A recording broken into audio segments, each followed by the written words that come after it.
Assalamualaikum warahmatullahi wabarakatuh.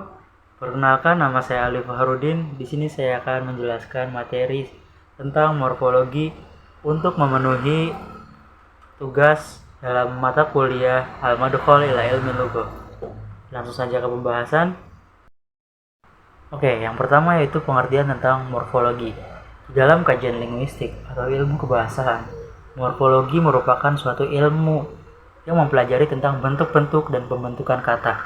Nah, sementara itu, ada juga yang menyatakan bahwa morfologi adalah bagian ilmu bahasa yang mempelajari mengenai seluk-beluk kata dan pengaruh perubahan bentuk kata pada golongan dan juga arti kata.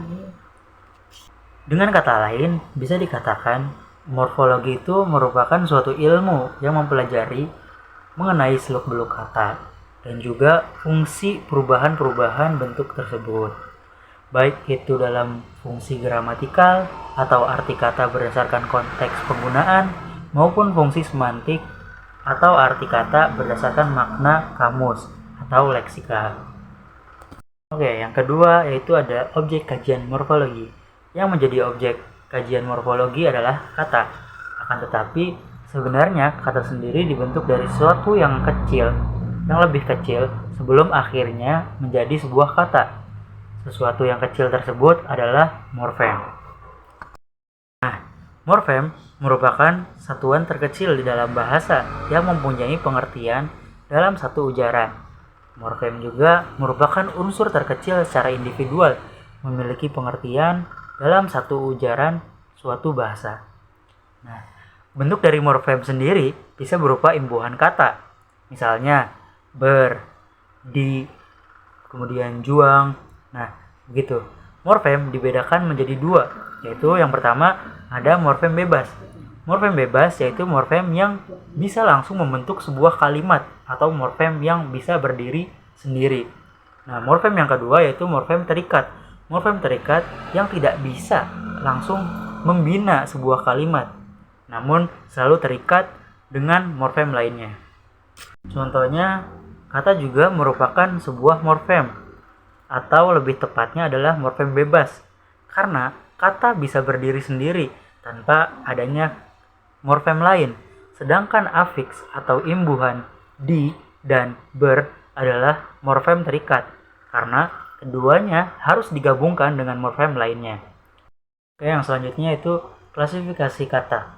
Dengan melihat jumlah morfem yang membentuk sebuah kata bisa dibedakan menjadi dua, yaitu yang pertama kata monomorfemis, yang mana terdiri dari satu morfem seperti meja, burung, pohon, dan nasi, dan lain sebagainya.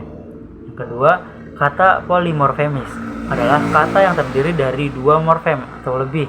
Misalnya, membeli, makanan, kue-kue, duduklah, jaring, rumah makan, dan lain sebagainya. Selanjutnya itu satuan gramatik. Selain morfem dan kata, satuan gramatik juga ada frasa, klausa, dan lainnya. Satuan gramatik merupakan berbagai satuan yang mengandung arti, baik itu arti leksikal ataupun arti gramatikal. Pastinya, untuk memahami morfologi yang mempelajari tentang bentuk dan pembentukan sebuah kata, pemahaman terhadap satuan gramatik menjadi sangat penting.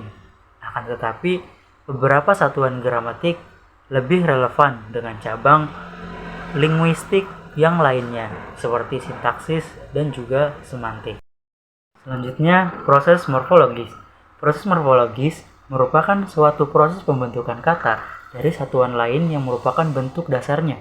Proses ini dibagi menjadi beberapa jenis atau klasifikasi, antara lain afiksasi, reduplikasi, dan juga komposisi. Kemudian proses morfologis yang kedua yaitu ada reduplikasi. Proses reduplikasi atau pengulangan merupakan pengulangan satuan gramatik, baik itu keseluruhannya atau sebagiannya, baik itu dengan variasi fonem atau tidak. Hasil dari pengulangan itu disebut dengan kata ulang, yang mana termasuk ke dalam kata majemuk. Sementara satuan yang diulang adalah bentuk dasar. Nah, kemudian proses morfologis yang ketiga yaitu ada komposisi atau kata majemuk. Komposisi atau kata majemuk merupakan sebuah kata yang mempunyai makna baru yang tidak termasuk gabungan makna unsur-unsurnya. Kata majemuk ini dikelompokkan menjadi dua jenis, yaitu kata majemuk setara dan kata majemuk tidak setara. Kata majemuk setara biasanya disebut juga dengan kata majemuk kumulatif atau kata majemuk gabungan, yaitu kata majemuk yang bagiannya sederajat. Kemudian ada kata majemuk tak setara. Biasanya disebut juga dengan majemuk determinatif, yaitu kata majemuk yang tidak memiliki inti. Mungkin itu saja yang bisa dapat saya sampaikan. Kurang-kurangnya saya mohon maaf. Wassalamualaikum warahmatullahi wabarakatuh.